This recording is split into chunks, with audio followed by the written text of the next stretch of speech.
गर्मी के एक तपते दिन शहर की एक व्यस्त सड़क के किनारे एक भिखारी बैठा था। उसके मैले कुचैले कपड़े, धूल से सना चेहरा और सूनी आंखें उसकी बदहाली की कहानी बयां कर रही थीं। उसके पास एक फटी पुरानी टोपी थी जिसमें कुछ सिक्के पड़े थे जो लोग दया करके डाल जाते थे।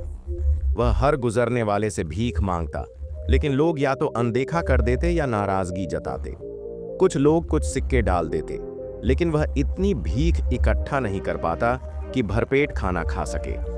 उसी सड़क से एक अमीर आदमी गुजरा। महंगे सूट में, चमचमाती गाड़ी के साथ वह सफलता की जीती जागती मिसाल था। जब उसने भिखारी को देखा तो कुछ देर रुककर उसे देखने लगा। भिखारी ने उम्मीद से हाथ फैलाया और कहा, कुछ दान दे दो साहब, भगवान आपका भला करेगा। अमीर आदमी ने मुस्कुराते हुए पूछा, तुम भीख क्यों मांगते हो? भिखारी ने आह भरी और कहा, मैं मजबूर हूं, मेरे पास कोई काम नहीं, कोई सहारा नहीं, पेट भरने के लिए भीख मांगनी पड़ती है। अमीर आदमी ने कुछ सोचकर अपनी जेब से 500 रुपए का नोट निकाला और भिखारी की तरफ बढ़ाया।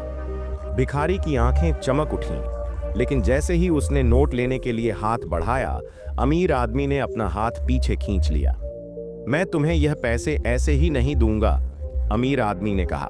मैं तुम्हें एक मौका दूंगा, इन पैसों से कुछ खरीद कर बेचो और अगर तुम मेहनत करोगे तो मैं तुम्हारी मदद करता रहूंगा।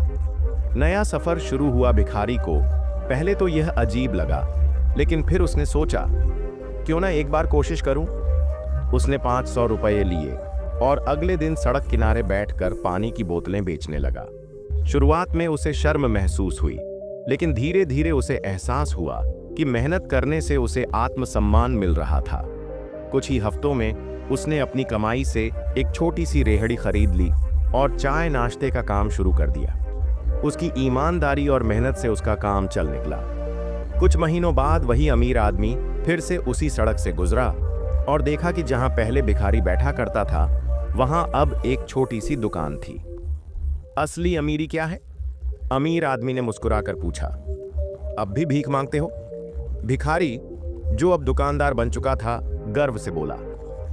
नहीं साहब, अब मैं मेहनत करता हूं और कमाता हूं। आपके दिए हुए पैसे सिर्फ 500 रुपये नहीं थे, वो मेरे जीवन की सबसे बड़ी सीख थी। अमीर आदमी ने संतोष की मुस्कान के साथ कहा, असली अमीरी पैसे में नहीं, सोच में होती है। तुम अब सच्चे अमीर हो। शिक्षा। इस कहानी से हमें यह सीख मिलती है कि भीख मांगने से अच्छा है मेहनत करना। अगर सही मार्गदर्शन और आत्मविश्वास हो तो कोई भी अपनी स्थिति बदल सकता है।